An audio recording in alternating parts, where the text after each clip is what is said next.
Hello everyone, my name is Sophia Fatima, MBBS student from Nalanda Medical College, Patna.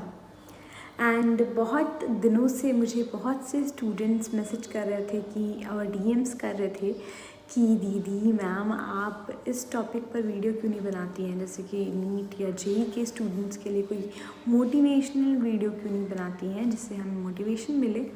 सो हम सोचे कि आज उसी टॉपिक पर बात की जाए। अगर आपने मेरे चैनल को सब्सक्राइब नहीं किया है तो मेरे चैनल को सब्सक्राइब कर दीजिए, नीचे सब्सक्राइब का बटन है एंड साथ ही साथ इस वीडियो को पूरा देखने की कोशिश करिएगा। So let's begin.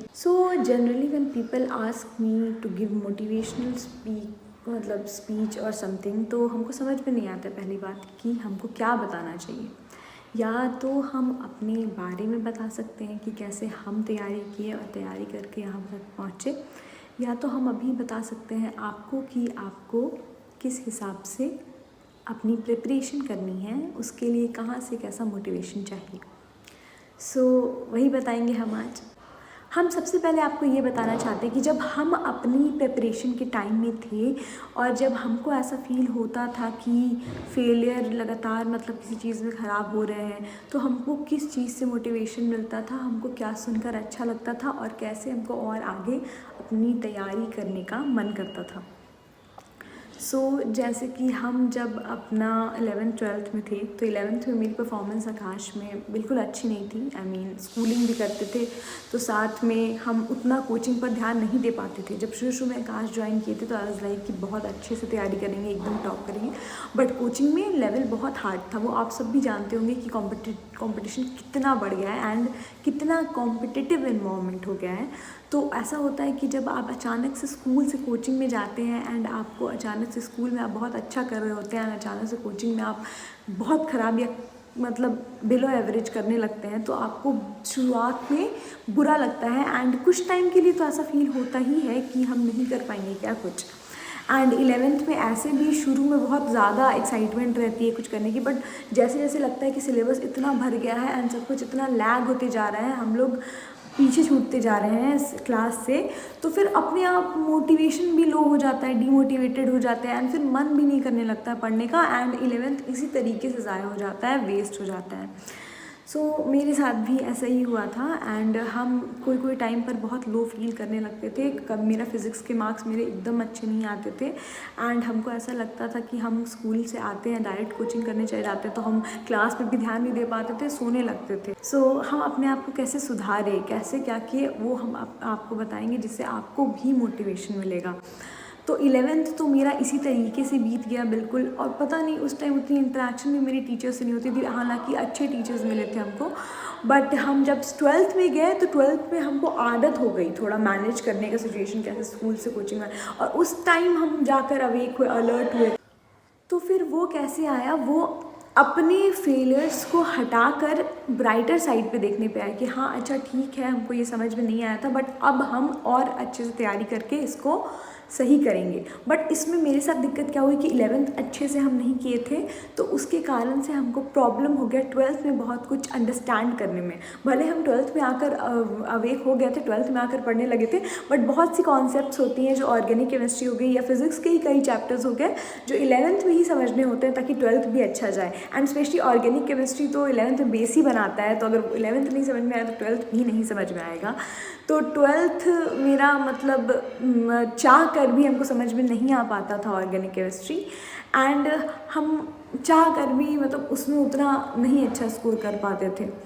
हमको टीचर्स हमेशा बोलते थे कि अपने फेलियर्स से सीखना चाहिए। माने कि जैसे मेरा जो बाद में एटीट्यूड चेंज हुआ 12th में, पहले हम बहुत सैड हो जाते थे ख़राब करने पर, बट उसके बाद जब 12th में एग्ज़ाम देने लगे तो जब अच्छा जाने लगा तो बहुत खुशी होती थी, बट जब बुरा भी जाता था एग्ज़ाम तो उसके बाद से मूड ऑफ करके नहीं बैठ जाते थे, बल्कि और अपने आप को स्ट्रॉन्ग कर लेते थे कि कोई बात नहीं, इस बार नहीं हुआ तो क्या हुआ, अगले बार तो पक्का होगा। तो पॉजिटिव एटीट्यूड आ गया था मेरे में। तो पॉजिटिव एटीट्यूड रहना बहुत इंपॉर्टेंट होता है। कोई भी कॉम्पिटिटिव एग्ज़ाम हो या कुछ भी हो, जब तक अपने अंदर पॉजिटिव एटीट्यूड नहीं आएगा कि हम ये कर सकते हैं, तब तक नहीं होगा। कितना भी ख़राब एग्ज़ाम जाए तब भी सैड नहीं होना है, बल्कि उसको दोबारा से सॉल्व करना है, उसका आंसर दोबारा से मिलाना है एंड देखना है कि अगले बार किस तरीके से तैयारी करें कि इससे बेटर जाए एग्ज़ाम। और किसी दूसरे से कंपटीशन करने से पहले अपने आप से करना है कि पिछले बार से बेटर जाए इस बार का मेरा एग्ज़ाम। तो ये सब कुछ चीज़ें हमको अपने टीचर्स से मिलती थी सुनने को, जिससे कि हमको अच्छा लगता था, मोटिवेशन मिलता था बहुत। और जैसे टीचर्स बताते रहते थे कैसे कैसे रिवीजन करना है, कैसे कैसे एनसीईआरटी पर ध्यान देना है। हम 11th-12th में एक और गलती किए थे कि हम एनसीईआरटी पढ़ते ही नहीं थे। हमको लगता था मॉड्यूल्स में तो सब कुछ है, तो एनसीईआरटी भी है ही मॉड्यूल्स में, तो हम बस आकाश का मॉड्यूल्स ही बनाते थे, जिसके कारण से बहुत ज़्यादा बायो में मेरे पास बहुत ज़्यादा मटेरियल हो गया था, तो वो सब दिमाग में रहना उतना अच्छे से नहीं हो पाता था। तो ये भी है कि आपको जितना आपके पास अगर एक बुक ही है इंपॉर्टेंट, तो आप वही बार बार बनाइए, तो वो ज़्यादा इंपॉर्टेंट है स्टैंडर्ड बुक रैदर दैन बहुत सारे बुक्स बनाना। एंड आपको बहुत बार वनरेबल फील होगा, आपको बहुत बार ऐसा फील होगा कि हम कहीं किसी से पीछे ना छूट जाए। टॉपर्स को हाईएस्ट मार्क्स देखते हुए ऐसा लगता है कि हम क्यों नहीं कर पा रहे हैं, एंड हमेशा डर लगता है। कोई भी एग्ज़ाम में अगर गलती से सब कुछ अच्छा जा रहा हो, एक एग्ज़ाम में ख़राब आ गया, तो फिर डर लगने लगता है कि कहीं अगर नहीं निकला तो वो डर को पीछे छोड़कर तैयारी करते रहना बहुत इंपॉर्टेंट है। हम लास्ट के टाइम में जब AITS सब देते थे तो हमको अच्छा उतना स्कोर नहीं आता था, बट ऐसा थोड़ी है कि फिर पढ़ना ही छोड़ देंगे या देना ही छोड़ देंगे, फिर भी देते रहते थे, हमेशा हमेशा देते रहते थे। तो इसमें ये सब करके मेरा 12th तो अच्छा हो गया था, बट 11th को अच्छा करने का टाइम नहीं मिला था, और इसके कारण से मेरा नीट के मार्क्स पे इफेक्ट पड़ा था। हम लास्ट के 1-2 मंथ में सोचे थे हम 11th भी रिवाइज़ कर लेंगे, बट वैसा हो नहीं पाया, एंड इसके कारण से हमको नीट में बस 386 मार्क्स आया, 1 लाख समथिंग रैंक था, तो 386 मार्क्स बस, 1 लाख समथिंग रैंक, तो बहुत बुरा लगा। बट उतना बुरा भी नहीं लगा, क्योंकि दिल को पता था कि 100% मेहनत नहीं की थी मैंने, तो हमको ये आइडिया था, तो हम उस टाइम से बिल्कुल ठान लिए थे कि हम इस बार ड्रॉप लेंगे, एंड इस बार हम अपना 100% देंगे, फिर चाहे जो भी रिज़ल्ट आए, हम अपने साइड से जहाँ जहाँ मेरा कमी था उसको पूरा करने की कोशिश करेंगे। एंड माशाल्लाह से हमको टीचर्स भी अच्छे मिल गए थे। हम एडमिशन लिए थे, एंड उस टाइम हम बायो नहीं लिए थे, बायो हम खुद से ही पढ़ते थे, क्योंकि बायो में बस बहुत सही मटेरियल था आकाश का, प्लस हमको पता चल गया था इस बार एनसीईआरटी पे ज़्यादा फोकस करना, तो एनसीईआरटी भी मेरे पास थी, तो हम बस physical chemistry, organic chemistry and physics की क्लासेस करते थे, क्योंकि मेरा केमिस्ट्री अच्छा नहीं था, और स्पेशली ऑर्गेनिक केमिस्ट्री, तो हमको तो ज़रूरत थी ही। बट इस बार जब ड्रॉप ईयर में हम गए तो हम बहुत ज़्यादा फोकस थे, एंड मेरा फिज़िक्स और केमिस्ट्री जो वीक था वो धीरे धीरे इम्प्रूव होना शुरू हुआ। उसका ये भी कारण था कि हम जो भी टीचर्स क्लास में पढ़ाते थे उसी टाइम जाकर रिवाइज़ करते थे, एंड लैग होने से बचते थे। टीचर्स अगर कोई क्वेश्चन बोले कि आज ये 1 to 100 क्वेश्चन सॉल्व करके आना है, तो हम वो पूरा सॉल्व करते थे, एंड एक क्वेश्चन पर ज़्यादा टाइम नहीं वेस्ट करते थे। अगर लगता था कि उसमें मेहनत मतलब नहीं बन रहा है, तो हम उसको बस टिक कर लेते थे और 100 तक टच कर देते क्वेश्चन, एंड नेक्स्ट जाकर टीचर से पूछ लेते थे। एंड उस टाइम भी हमको मेरे टीचर्स जैसे ऑर्गेनिक केमिस्ट्री के सर थे, एंड वो लोग सब समझाते थे कि अगर आपको कोई चीज़ अचीव करनी है तो आप में वो जुनून होना चाहिए, वो पागलपन होना चाहिए। आप ही के जैसे स्टूडेंट्स निकालते भी हैं, एंड ऐसे जैसे स्टूडेंट्स बोल देते हैं हम इतना मेहनत करते हैं फिर भी नहीं होता है, तो दैट्स रॉन्ग, क्योंकि अगर आप सही डायरेक्शन पे सही मेहनत करेंगे तो आपको रिजल्ट्स भी मिलेगा। स्टूडेंट्स को मिलता है रिजल्ट, टॉप करते हैं लोग। ये टॉप क्या, हम बोले क्रैक करने वाली बात है, हम ये नहीं बोले सबको टॉप ही करना है। हम जैसे लोगों को बस नींद निकालने से मतलब था। टॉप वॉप तो अलग केस हो गया, वो हाई लेवल के स्ट्रॉन्ग दिमाग वाले लोग का हो गया। हमको था कि बस हमको अच्छा कॉलेज मिल जाए बिहार में, एंड वही तो उसके लिए हम मतलब उतना हाई प्रिपरेशन से नहीं चलते थे, बट अपने लेवल का हम 100% देते थे। एंड जहाँ तक जुनून की बात है, तो जुनून पागलपन तो था मेरे अंदर, बचपन से था, तो वो चीज़ बस 11th-12th के टाइम में थोड़ा सा गायब हो गया था, क्योंकि उस टाइम थोड़े कंफ्यूज थे, बट यहाँ आकर पूरा फोकस्ड हो गए थे। तो आपको फोकस्ड रहना बहुत इंपॉर्टेंट है, आपको डीमोटिवेटेड नहीं होना है, आपको कभी भी ये नहीं सोचना कि आपसे नहीं होगा। आपसे 10 क्वेश्चन नहीं हो रहा, 20 क्वेश्चन नहीं हो रहा है, बट उसमें से अगर आपका एक भी क्वेश्चन खुद से आप सॉल्व करें तो आपको खुश होना चाहिए कि आपको ये पार्ट समझ में आया, एंड जो नहीं बन रहा है उसको आपको बार बार प्रैक्टिस करना है। तो रिजल्ट्स देखकर बस टेस्ट के मूड ख़राब करना सबसे ख़राब चीज़ है। मेरे भी उतने कुछ अच्छे मार्क्स नहीं आते थे, मेरे 480 ये सभी लास्ट में, जबकि हम पूरा अच्छे से तैयारी किए थे ड्रॉप ईयर में, फिर भी मेरा जो लास्ट ऑल ओवर टेस्ट होता था, मतलब पूरा सिलेबस वाला, उसमें 480 490 आता था, 500 प्लस नहीं आता था। बट हम तब भी हाँ बुरा नहीं मानते थे, हमको लगता था कि टेस्ट तो देना ही, देते रहना है, बट अपना अलग सिलेबस कंप्लीट करना is more important than test के रिजल्ट्स पर ध्यान देना।